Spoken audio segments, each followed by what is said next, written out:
In today's video, I'm going to teach you how to create a new product and add it to a price book in Google Chrome.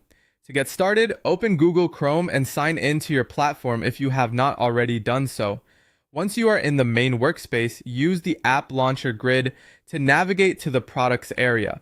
This is the section where product records are created and managed, so taking a moment to confirm you are in the correct object view module page will help avoid entering information in the wrong place. When the products page is open, look for the new button and click it. This launches the workflow for creating a new product record. A form will appear, and this is where you will enter the key details for the item you want to add. Be sure to complete the required fields carefully, since these are essential for identifying and activating the product within your system. Start by entering the product name. Choose a clear and recognizable name that will make the item easy to find later. Next, fill in the code field or descriptor text, depending on how your organization labels products. This value is often used for internal reference, categorization, or reporting, so consistency is important. You should also check the active status box to make sure the product is enabled and available for use. If this box is left unchecked, the product may be saved but not usable in related processes. After you have reviewed the information for accuracy, click Save.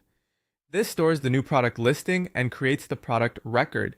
It is always a good idea to pause for a second after saving and confirm that the page refreshes correctly and that the product has been created without errors. Once the new product record is in place, move to the Add Price Book related tab or action item. Click it to begin defining pricing for the product. This step is important because creating the product alone does not automatically assign its pricing structure.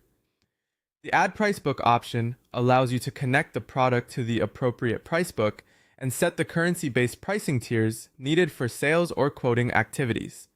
As you work through this final part, make sure you are selecting the correct pricing context for the newly logged item. Accurate pricing setup helps keep downstream processes organized and prevents confusion later. That's it.